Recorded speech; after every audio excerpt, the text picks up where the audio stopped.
আজকে তোমাদের সাথে শেয়ার করলাম মুসুর ডালের পাতুরি।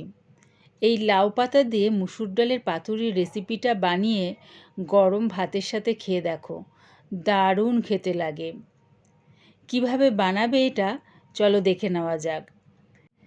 একটা বাটির মধ্যে গরম জল নিয়ে নিলাম। এবারে এর মধ্যে লাউ পাতাগুলো চুবিয়ে নরম করে নেব। আমি পাতাগুলো বেশ কচি পাতা নিয়েছি আর একটু বড় বড়। আর দেখো, পাতার এই মোটা অংশটা কেটে বাদ দিয়ে দিলাম। গরম জলের মধ্যে উল্টে পাল্টে ভালো করে চুবিয়ে নিয়ে তুলে নেব। এরকম গরম জলের মধ্যে চুবালে কী হবে, পাতাগুলো কিন্তু বেশ নরম হয়ে যাবে। যখন পাতাগুলো মুড়বো তখন ছিঁড়েও যাবে না, ফেটেও যাবে না।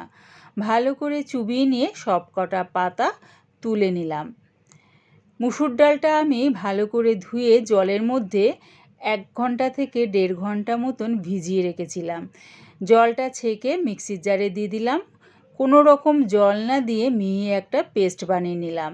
এবারে মুসুর ডালের পেস্টটা একটা বাটির মধ্যে দিয়ে দিলাম কুচনো কাঁচা লঙ্কা, পেঁয়াজ কুচি। পেঁয়াজটা আমি চপারে চপ করে নিয়েছি। দিলাম স্বাদ অনুযায়ী নুন, সামান্য একটু হলুদ গুঁড়ো, কালো জিরে, আর দিলাম 1 থেকে 2 চামচের মতন সর্ষের তেল। সব কিছু এবারে ভালো করে মিশিয়ে নিলাম। তোমরা এটা মুসুর ডালটাকে গরম রিফাইন তেলের মধ্যে দিয়ে বড়া বানিয়েও খেতে পারো। ভালো করে মিশিয়ে নিয়েছি। এবারে দেখো, লাউ পাতার মধ্যে মুসুর ডালের পেস্টটা এরকমভাবে লাগিয়ে নিলাম। তারপরে দেখো, একদিকটা মুড়ে দিলাম।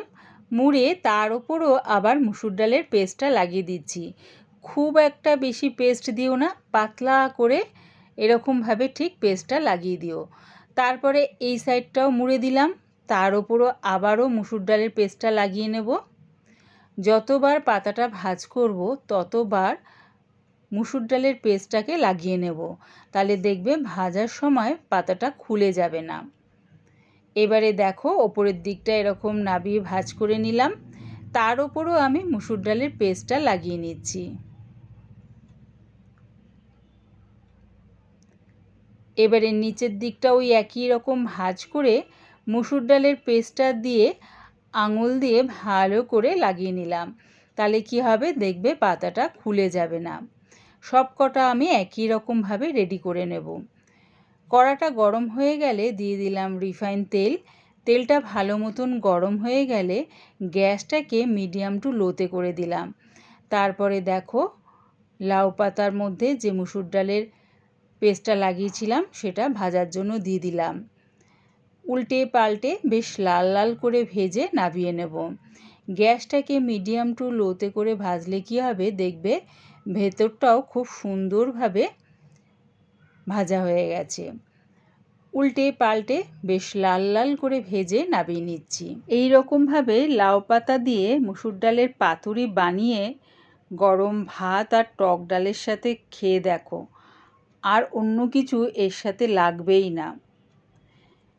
রেডি হয়ে গেছে আমার লাউ পাতা দিয়ে মুসুর ডালের পাতুরি। আমার এই পুরো ভিডিওটা দেখার জন্যে প্রিয়া ইপসা কিচেনের থেকে তোমাদের সবাইকে অনেক ভালোবাসা রইল।